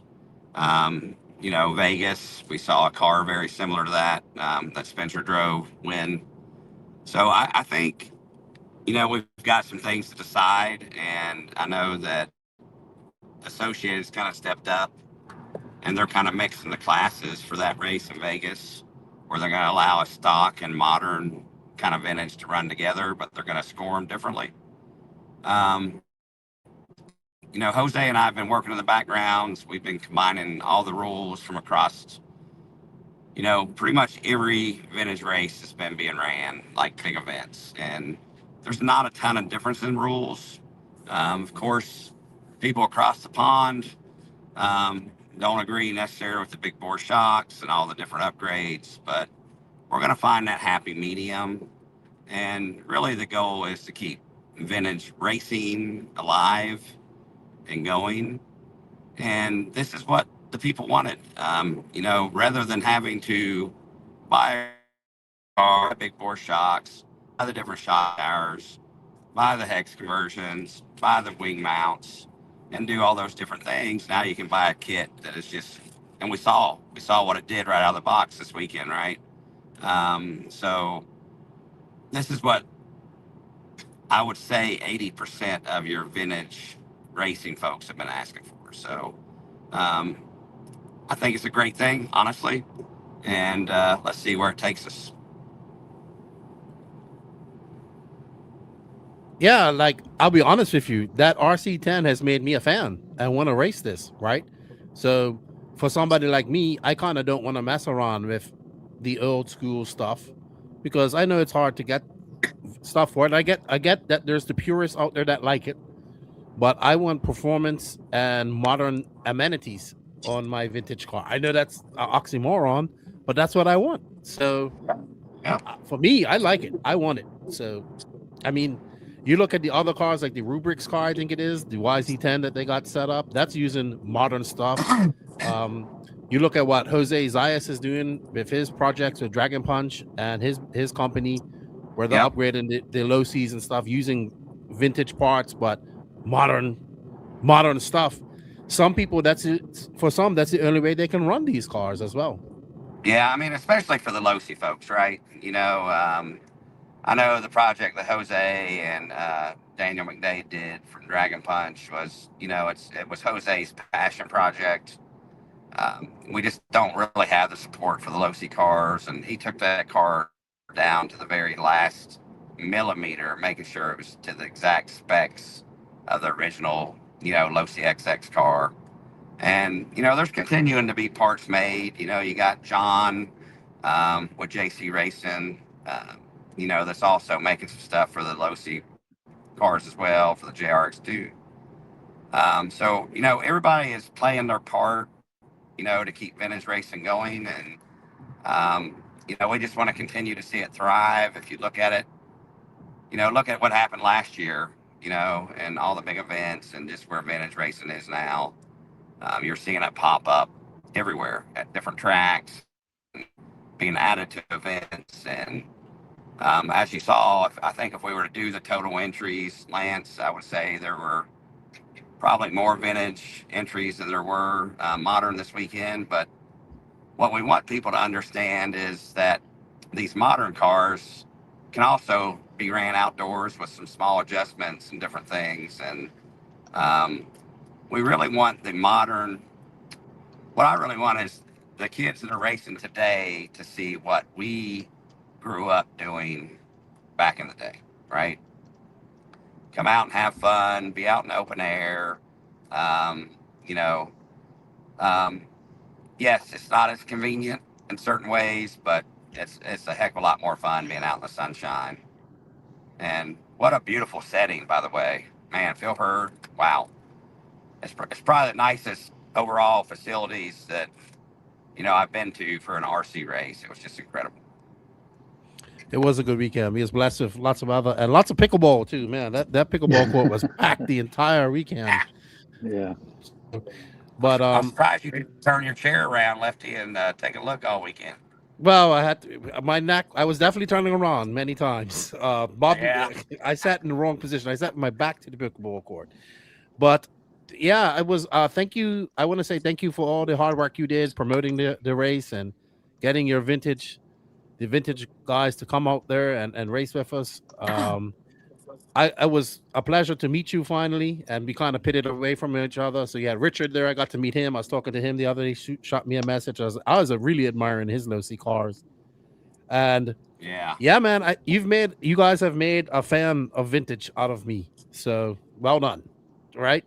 I was a hater of sorts, Do you need but any help? yeah, I want to try them now. I want to try them after watching them. If you need any help at all, let me know.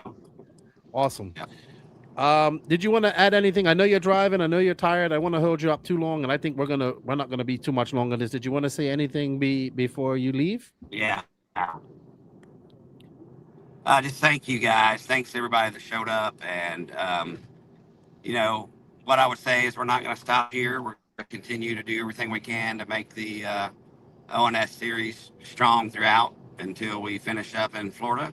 And if you've never been to Adrenaline RC, I would say go ahead and book your trip now. It's an amazing facilities, great owners. You got a hobby shop right there on site. There is a rain backup plan if something was to happen. For some reason, they do have the indoor track as well. So if you've not already got it on your schedule, I would say add it. And I would say thanks to you guys. Lance, it's always a pleasure. You and I have been doing this together for many, many years. And anytime you run an event, it's ran seamlessly and ran very well. So thank you to your production crew and everybody else. So. Yeah. Thank you, Dirk. Awesome. I appreciate it. Thank you for all your hard work and efforts. And there's a lot of people that's involved in a lot of different things that are for these races, and not one person can do it on their own. And it takes a village to make it all happen. A lot of great people involved, that's for sure. Absolutely. All right, my guys. We appreciate y'all, and sorry about the black screen, but we got to get home eventually. Hey, man, No you worries. have a safe rest of your trip, and don't fall asleep now. Make sure you keep your wife awake. Yes, sir. Deuces, guys. All right, buddy. Thank Good you. night. See ya. Bye-bye. Awesome. Thank you, Dirk. Thank you, Dirk. Dustin, he was my neighbor. He goes, he hopes to see better turnout from the modern race crowd for future ONS events. You know what? I agree with him. I remember when this happened, and we'd make a post and be like, well, we race dirt all the time, her and this. And I get it. There's little pockets of dirt racing around the USA and around the world. Well, what the ONS is trying to do, and I get it, it's kind of based in the Southeast, but it had to be based in the Southeast this year due to the short planning of it, your busy schedule, Jason's busy schedule, and all of that stuff. So it had to be 3 races here in the Southeast that could be done with minimum cost, because this all costs money at the end of the day to do this type of stuff, right? I know the goal is to do more races next year as well, and a national race across the Hill National Series. But we saw, look, Travis came from Wisconsin, Dirk came from Tennessee. We had people coming from New Jersey, Guys came from Arizona. So Mr.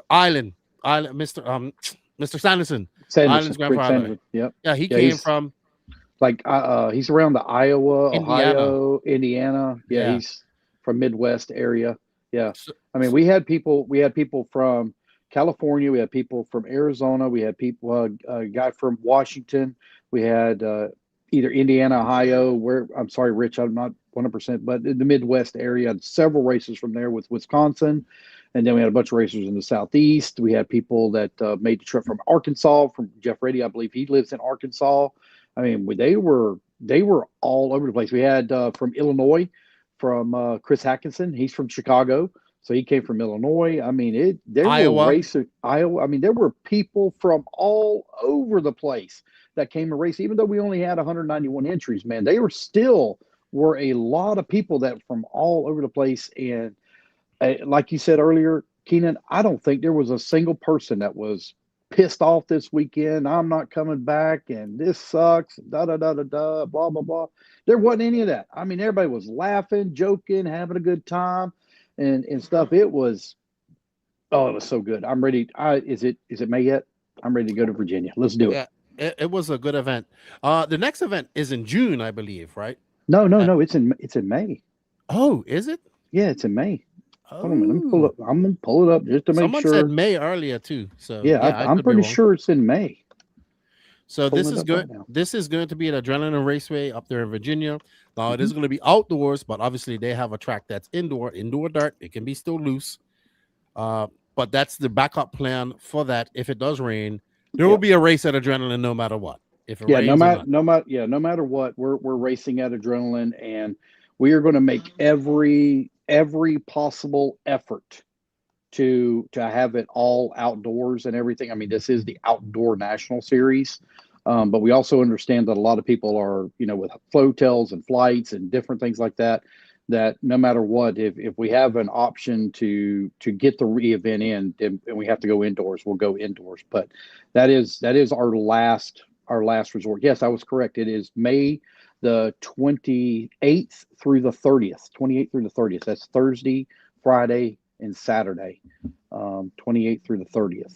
And then the 31st is if we do see weather is going to be a problem or an issue, that Sunday is our contingency date in case of weather decides to rain on our parade. But the last weekend of May. Awesome.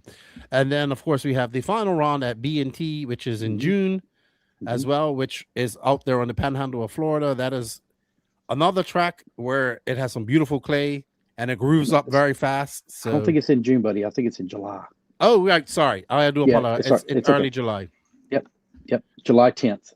Okay. So that's going to be a great event. And then maybe you can tell people some of the plans for 2027, the next year, and what you're thinking. Yeah. So we want to expand the ONS series. I know some people have made some comments about this really isn't much of a series with it only being in the Southeast.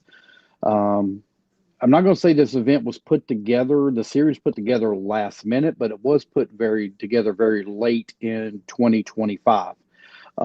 So logistics wise for the team that puts all this stuff together, we're already covering 40-ish events a year already, with doing RD work and broadcasting and stuff like that. And logistics, we can't be in California on a Sunday, and I'm just using this as example. We can't be in California on a Sunday and then have to be on the East Coast on a Tuesday with all of our gear, because we drive everywhere we go. We cannot fly everywhere we go because we just have so much gear. We are traveling with well over 2,000 pounds of gear. For those of you that fly, you know how expensive that can get very, very quickly. So we don't fly anywhere. We drive pretty much everywhere we go. So logistics wise, it's a struggle. So that's why we only had 3 races, and that's why they were kind of close to home for us. I know Virginia isn't home, but still it's kind of close to home for us. Within 2 of the tracks are within about a 4-hour drive of where I live at. So that helps out logistics wise. But next year in 2027, We are in the pre-stage plannings. Jason and I've had some conversations. I personally would like to see 3 on the Eastern Seaboard, including a little bit of the Midwest, and then I'd like to see 3 on the West Coast as well. That's what I would like to see. I have an East and a West. 3 races each is what I would personally like to see, 2 different series.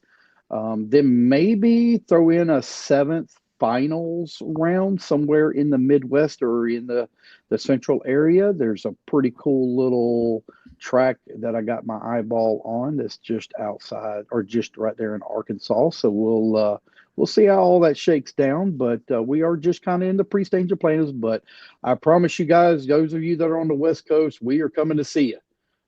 No matter what, we're coming to see you.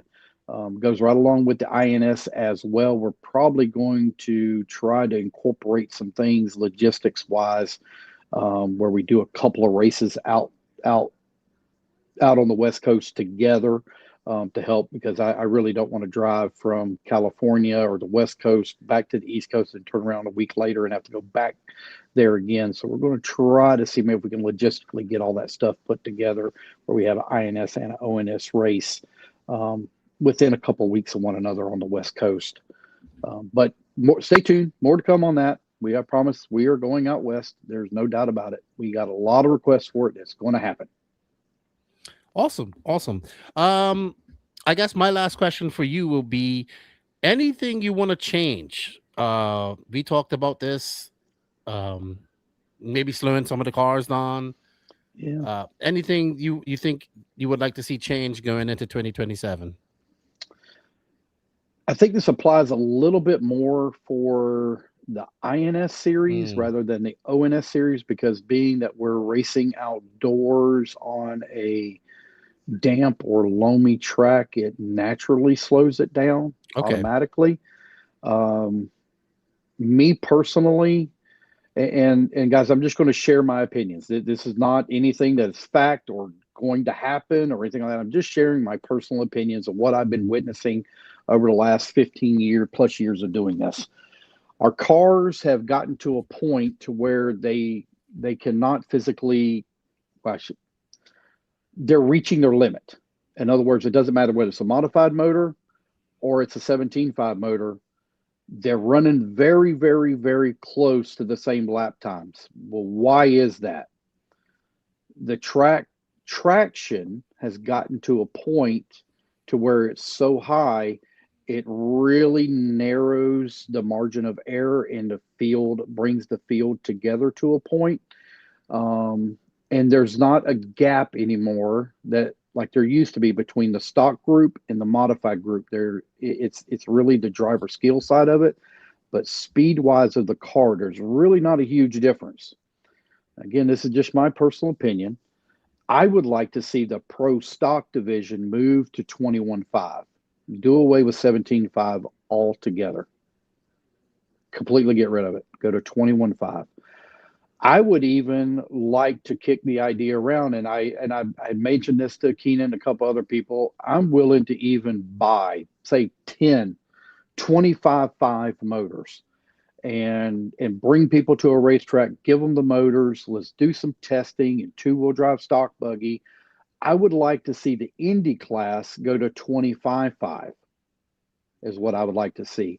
But before I see that happen, I want to see how the cars are going to be able to perform on the racetrack, because if they can't make the jumps and stuff like that, then there's no need in doing it. Again, this is just my personal opinion. The only way to see if stuff like it would work would be to do things, to try it out and test it out just to see how it goes. If it doesn't work, then you know what, just can the idea and it just don't work. Just trying. You can't never grow or expand if you don't try things. But I personally would like to see some things slow down. Modified racing. It's probably going to make some people mad, but again, this is my personal opinion. I started racing when I was 6 years old. I turned 50 in 3 months. I started racing when I was 6. When I have been involved between go-karts, quads, stock cars, full-blown Florida modifieds, I've done some drag racing. You name it, I've just about raced it when it comes to four wheels. In all forms that I know of in motorsports, even at the highest of fastest of cars in top fuel dragsters and drag racing that are 13,000 horsepower, they have limits. They have a line. They cannot go across that line. They are not just, hey, put as much power on the ground as you want. Have at it. But in RC car racing, it doesn't matter whether it's a 2.5 motor or a 3.5 motor, 4.5, put all the timing and boost and everything, run it as fast as you want to go. That's not the way it is in all the other forms of motorsport. There's a limit. I personally would like to see modified either go to a 13.5 or a 10.5 motor. That's just me personally. Keep it the same for everybody. So let's slow the cars down a little bit, bring the tuning back a little bit more into it. The racing, in my personal opinion, would probably get to be a little bit better. Overall, if we were to slow the cars down a little bit, I think the cars have reached a precipice where the car itself cannot physically go any faster for the amount of power that a 17.5 or a modified motor has. Boy, I know I opened up a big can of worms. I'm sure there's going to be a lot of comments about it. They're going to tell me I'm an idiot, what a moron, all that good stuff. But I'm just sharing my personal opinions on that. Awesome. All right. I think that's about all I have for tonight. We've been going for an hour and a half here. Yeah. Anything you want to add before we finish? I want to give people the results of our poll. My poll, anyway. So the poll question was: do you want Team Associated to release? I'm pushing an agenda here to release an RC10 GT gas truck factory team edition, similar to what we saw with this RC10 that they just released. 61% said yes, 39% said no. We had 79 votes. So, Team Associated, let's do it. Hold on. Here he says, I think all stock classes should be running the same Y motors, 2-wheel, 4-wheel, stadium, and SE. What I think doesn't matter that says chocolate apocalypse. Yeah, as far as the class breakdown, I would like to see 2-wheel drive running 21.5, two-wheel drive independent classes, beginner classes, rookie classes, whatever name you want to assign to it, 25.5.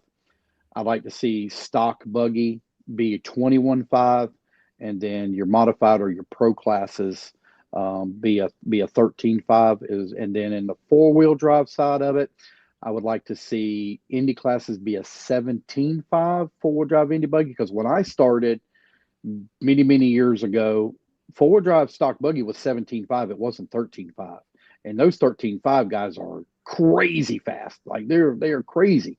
So I would like to see that class, if for the Indy guys, go to a 17.5, run 13.5 for the pro stock, and then maybe do 10.5 for the modified. That's me personally. Okay. Herky is my homeboy, says, genius. I like it all. I doubt that they adopt all of it, but I love it. So he likes your idea. And Wes Marvel says, I didn't get to vote. I know what your vote would be, Wes. You would vote yes. So I know what you would vote. So I'm not too worried about that. Jeff Reddy. March will be a wide open stock. I mostly agree. Shoemate had similar for stock, and I think he was going to do 25 and 21.5 in Indy. Like I said, some people will like some parts of it, some people not the other part. Dana, can we limit the motors but not limit the ESC tuning? Still mod because they aren't running blinky. No, I think it should. I mean, that's the whole point. It doesn't matter whether you run a 13.5 or you're running a 4.5. If you put all the timing and boost back into it, what's the point? You know, you defeat the whole purpose there. To me personally, as a whole, it all needs to slow down a little bit, because again, like I said, we've reached a precipice of the cars where the speed is really tough to get more speed out of them. Now we're not chasing tenths of a second. Now we're chasing hundredths of a second. if that makes sense. Everybody's looking at their times and everything, and they start chasing those hundreds is what they start chasing. And I think if we were to slow the stuff down a little bit, we could go back to having seconds of gap a lap, in my personal opinion. Okay. Max Thunder, reduce the amount of grip that's on the track. Maybe run slicks on carpet. I mean, some people do that. Yeah. But I like the power. I like the result, the power. Limit the power a little bit. All righty then. I think that's it, Lancey. Yeah, I got a couple of things that I just would, Okay. people I would personally like to say a very special thank you to. Y'all please bear with me for just a moment. We already talked a little bit about Jason Rona and his idea and stuff like that. I don't know of anybody. I don't know of any person in RC that absolutely lives, eats, breathes, loves RC racing, the industry more than Jason Rona. Between the off-road, between the monster trucks, the rock crawling, I mean, he is dabbling in a little bit of everything in the RC industry that is related to surface. I know they've even messed around a little bit with the on-road stuff. But in saying that, Jason Rona, you are a massive supporter of the RC industry, period. And the way that you give back to everybody that is in the industry, you look at a lot of these races that are going on all over the world, and you see that JConcepts name. You see it consistently as an advertiser, as a supporter. I know it's expensive, and I know it's a lot of work, and I cannot personally say thank you enough for everything that you do for everybody in this hobby. And Jason, it weighs heavy on me from time to time. And I ask myself, if Jason Rona retires or JConcepts, something happens, what are we going to do? Like, who is going to fill those shoes? I don't know a single person in the industry that could fill Jason's shoes, his attention to detail, his knowledge base that he has is unmatched. And Jason, personally, from the bottom of my heart, thank you for everything that you've done for Elite, that you've done for Lance McDonald, and all of the racers throughout the world. Thank you very much. I'd also like to say a very special thank you. I talked about Patrick earlier. I know he's not feeling very well. Patrick, I 100% noticed your efforts this past week, 2 weeks, of everything that you had going on, not feeling well, still trying to work your normal job, as well as to make sure that Phil Hurd was in the shape and condition that you knew that it could be in. Patrick worked his ass off, literally, for 2 weeks. Thank you, Patrick. I love you. I hope you get to feeling better. I can't thank you enough for everything. To everybody at the Phil Hurd Raceway, Patrick's still included in that. Thank you very much for all of your hard work in making the first round of the JConcepts ONS series an absolutely fantastic and amazing event. I cannot think of anything that I would want to change.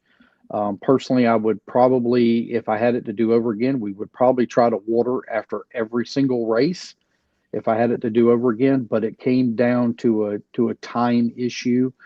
That's why we went to every 3 races. But if I had it to do over again, I'd probably go to light water after every single race, or try to maybe think of something, a different option. Anyway, in saying that, thank you very much. To all of the racers, wow. It was a big risk. Anytime you start something new and you do something new, even though it's old school, it's still new to a lot of people. It's a lot to put together, and the racers showed up. We had some amazingly epic battles. The the level of racing that was on the track when racers did get together, and it was, there wasn't really a lot of it. There was some, but there wasn't a lot of it. When they did get together, they were courteous. I brought up the incident with Wilson Coward earlier. He gave the position back. That's just what you have to do. Makes things a lot better. I know the guy's still going to be mad because it ruined his race or whatever, but hey, if you're making an effort and you're owning the mistake, that's all that you can do, and that's all that I ask as an RD. Just own your mistake. I know sometimes some people may stop a little soon coming into the corner or something along those lines. I've heard all of the reasons. But in saying that, thank you so much to all of the racers. You guys were absolutely amazing. To Danny Pass, Danny. Oh, my Danny, I asked so much of Danny. He worked so hard in putting these broadcasts together, in the planning, in the graphics, and all that he does. Danny, I know you were not feeling well this weekend. I know a lot of you were really under the weather. Keenan was under the weather. I just recently got over 2 months of pneumonia myself, and I'm still not at 100%. I'm still dragging. But Danny, you worked your butt off again this weekend, and absolutely amazing broadcast. Thank you so much. I know you're probably asleep right now, but wow. Danny, thank you. Jeff Reddy, great job this weekend doing photography and stuff like that for JConcepts. Absolutely amazing work. Thank you, Jeff, for everything that you've done for the JConcepts ONS series and helping and making this a great first event. Dirk Anderson, we already talked to you. Thank you, Dirk, for all of your hard work as well. It was absolutely fantastic this weekend in the vintage side of things. I know we need to make some adjustments for next year, and we'll have those growing pains. I mean, it is our very first year. We try to figure out what's going on, stuff like that. So thank you, Dirk Anderson. Also, I want to say a very special thank you to Chris Hackinson. You are infectious with your joy and your love of the hobby. It just oozes out of you, literally. I've never seen a man from the moment he arrives to the moment that he leaves. He is happy to be there and he's sad to go. He does not want to go home. But Chris, thank you so much for making the trip down, and thank you for being you and hanging out with us for the weekend. Miss Brooke, I told you this personally, and I'm going to tell everybody this on the chat. She was our rock star, superstar, A++. I can't say enough great things about her. She marshaled this weekend for Chris whenever Chris was racing and stuff like that. And Chris ran 5 or 6 classes. I can't remember exactly what he ran. It was a bunch that he ran. But not once did I have to call for Chris's marshal.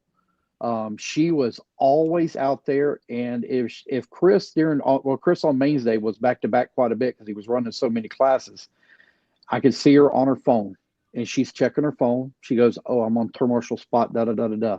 I don't have to call it out. I don't have to bother with it or anything like that. She immediately goes right straight to the spot, and she had it all taken care of. As an RD that's constantly calling for marshals and different things like that and getting people where they need to be, it makes our life so much easier whenever you go right straight to your marshal spot, and I don't have to worry about it because I know it's covered. So thank you very much for that. Chris Van Ayer, thank you for everything that you're doing as well in promoting and sharing and getting the word out there. I notice that stuff online, and it helps tremendously. Thank you so much to Chris Van Ayer. Also want to say a special thank you as well to Owen Simmons. He is another one that is really good about cross-sharing all of our posts and stuff like that. So thank you very much for that. It helps out tremendously. I have a note that's on my phone, and I can't get to my phone because I'm actually coming from the stream. So I know that I'm probably going to forget some people, but I'm going to do my best. I'd like to say a special thank you as well to Dana Tennell. Dana did not race this weekend. He's part of the Phil Hurd crew, but Dana was out there to volunteer marshal. He went out there to blow the track off, and he may have put a little bit too much water down, just a little bit. But anyway, saying that, Dana, we love you. Thank you for coming out to help us out this weekend, and we're glad you're back stateside, and we hope you stay safe if anything else comes up into the military and you have to go off and defend our country. So anyway, be safe, buddy. I really appreciate you. Thank you, Jeff Coons, as well. He's another one that came out and helped the water and different things. Gregory. Gregory. Yep. He helped us Greg set up. Dyer. Greg. Yep. He was on my list. So thank you. Thank you for reminding me.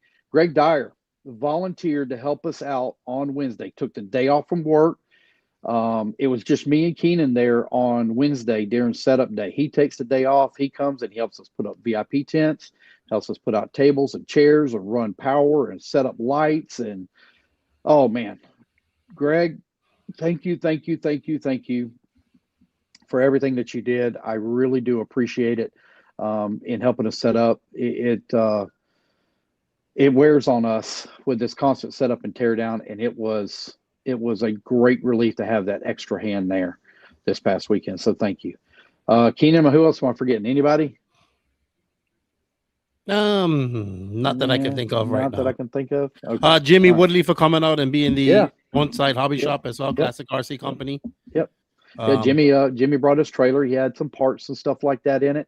It was really cool to see his little setup. He's got a good little hobby shop in there. So thank you for making the trip. Probably right at about 6 or 7 hours that they had to travel, because they are right there, not far away from Alabama and Crestview. They're not too far away. So that's a little bit of a drive in the Panhandle for them. So thank you for making the trip out, and we hope you had a great time. Anyway, I think that's pretty much it. Keenan, as always, man, thank you so much for everything. It was a great first event. We've been on now for right at about 2 hours. I know we're going to be finishing up here real soon. And I'm really looking forward to the next round. You and I are headed to P&B next Tuesday. What is that, a week from today? A week from today, we're going to P&B. Oh, my God. Oh, boy. A whole week. It's going to be psycho, as usual.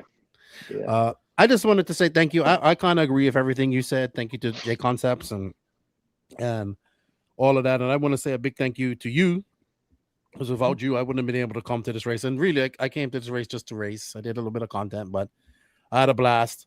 Thank you to Gene and Patrick for getting my cars ready. Thank you to Jimmy for getting me the car and everything, an engine, and just being a support and a friend to me. And what's up, Jerry? How you doing? He says, see you Thursday night. Yep, the Wisconsin crew is coming on. We look forward to seeing them. And I want to say thank you to all the racers, man. I think, obviously, I can't do this without the support of the people. So I appreciate them. I appreciate the vintage guys, getting to meet them and bringing me into the fold and showing me things. And it brings back memories for me and stuff. I didn't get to race that stuff, but I used to see it in the magazines. And I think this was probably, I've been to a lot of races and I've had fun at all of them, but this is one of the most relaxed, laid back, fun, entertaining races I've been to in quite a long time. And I thoroughly enjoyed it, man. Thank you for your hard work and making it happen as well, and keeping it relaxed, right? I'm used to the go, right? Yeah. With you, and it was very relaxed, and I think a lot of people appreciated that, because it wasn't a lot of interest. I mean, it was a lot of interest, but you know what I mean. It was when you have people going back to back. And what I would say is, I hope that some of these companies that sponsor this as well, or some of these bigger companies, send some more of their top guys over to come support this type of stuff, Adrenaline and B&T, because we need that as well.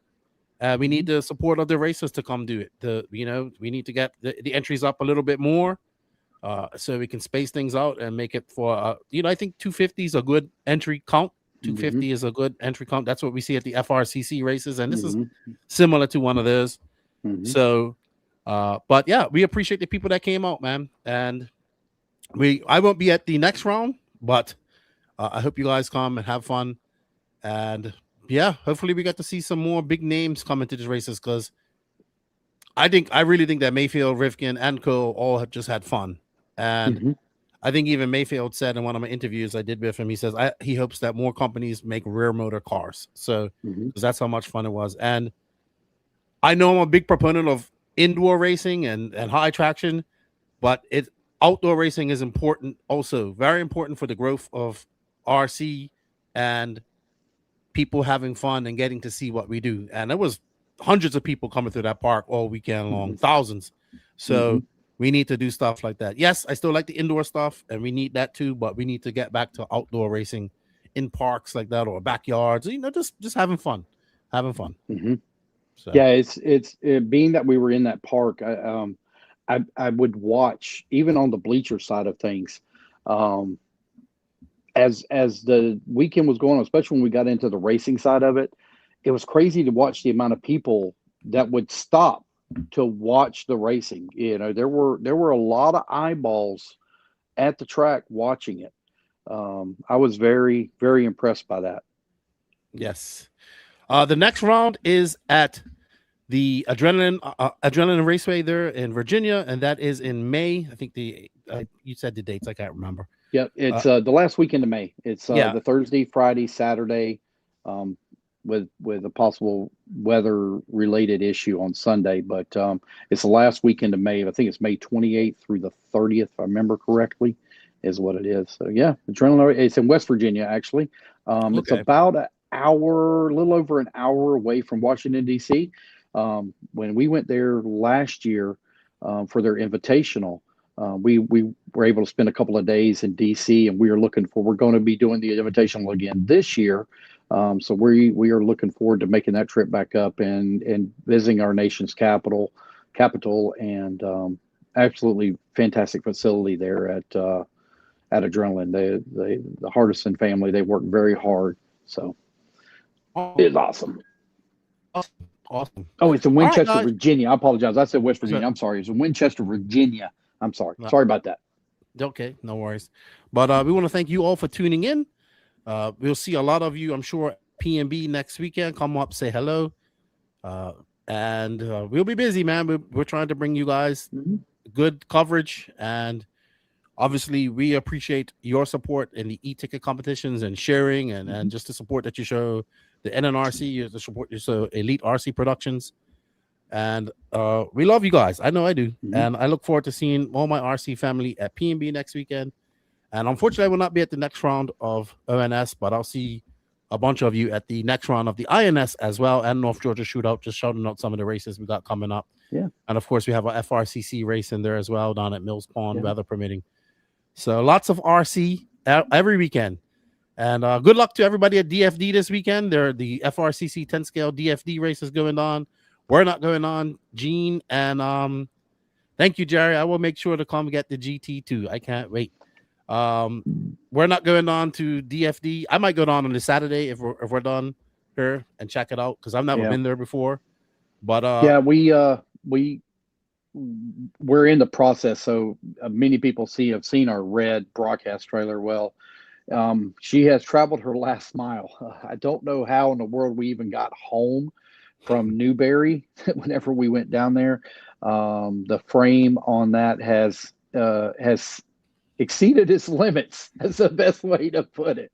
It exceeded its limits. So we had to buy us a new broadcast trailer, and we are in the process of getting that thing built out, and it's got to be ready to travel next Tuesday, because this time next Tuesday, I'm hoping we are in White Pine, Tennessee. So we only have 6 days left to go to get this thing built out. But if everything goes really good the next few days, Keenan and I will go down on Saturday to DFD. If not, definitely going to be Patrick and Gene at DFD. They're already lined up and ready to go. Oh, good question. Love the ONS, but how do guys get parts? I thought he said points. Sorry. Yeah.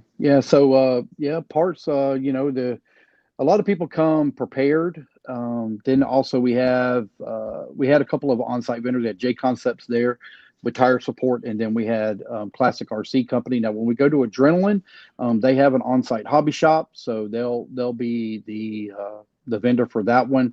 I am going to reach out to Jacob and Hannah and talk to them and see, how they are on some of the vintage parts. Obviously, it would not be beneficial for them just to bring in parts just for one race, but I am going to see if they by chance already have some. I'm sure they probably already have some associated vintage parts as well, because that class is just so massive. I have some other things that I'm working on in the background. I got so many projects going on, but we're going to try to improve the on-site hobby shops at some of these events that we go to and stuff like that. So the 8 scale races are covered very well, but the traveling series 10 scale, really, it doesn't exist. So we're gonna try to improve that. And we know that to make a great event is having quality product support. So stay tuned. We're working on something. We're working on it. Awesome. And congratulations to our 2 e-ticket winners, Donald and Robert, I think his name was. Robert. Yeah, so congratulations. We did the drawing for that in the very beginning of the show. And stay tuned. We'll have a bunch of good e-ticket competitions at PMB. I don't even know, but I see kits here. So we got a lot of stuff. I got a lot of stuff. A lot. I have not done a JConcepts tire waffle in quite a while, so we'll have one of those at P&B. As a matter of fact, when I get off this live, I'm probably just going to go ahead and place the order because I meant to do it this morning and I completely forgot about it. So we haven't done a JConcepts tire waffle in quite a while, so I'm going to place an order for that. We got some Techno car kits to give away. I did talk to Ryan Mayfield, and he now has a little bit of time available on his schedule. So we might be doing a JConcepts roller build. Or not JConcepts, excuse me, a Ryan Mayfield Techno roller build. Those are always very popular. I'm going to talk to Dakota Fend and see what he can do. I am going to reach out. As a matter of fact, we got this live. I'm going to reach out to Brandon Rose. That's another very popular one. He's your current reigning e-truggy champion. And I actually have an associated kit that we're going to reach out to him and see if he'd be interested in building. What else do I got? I guess I might need to order me a new Ryan Mayfield Samurai Protect motor because I am currently out of those. So I'm going to order a couple more of those. So tires, kits, motors. Anybody got any requests for something? Maybe. I wonder. What if something be cool that we haven't done in a while? Keenan? No. Also, I wanted to let it be known that a person can win that awesome Travis Amescua build if they attend, or I don't know how you're gonna do it, but if they attend all 3 rounds of the ONS. Yep. So if you attend all 3 rounds, so I won. Oh man, I wish I had it in here with me. It's in the trailer, ain't it? It's in the white trailer. Oh crap. I wish I had it with me. But we announced that on one of the lives a while back. I won the Travis Amescua, Brian Kinwald build that he raised a bunch of money for. A $500 gas card. Well, we ain't gonna buy much gas, are we? Holy moly, man! I looked at my oh my gosh! Just real quick. All right, so all we did was travel 3.5-ish hours, but our campground, we had to book our campground all the way in South Carolina, which was about a 35-minute drive. So I was looking at my gas bill and, oh man, my gas bill was so high. So we have 2 trucks, both of them run on diesel, and even with the discount, we were still paying $5 a gallon. And we get right at about 200 miles out of a tank is what we get. Oh my gosh, it was horrible.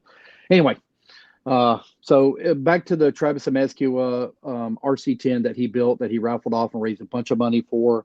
I would like to see that go to somebody special.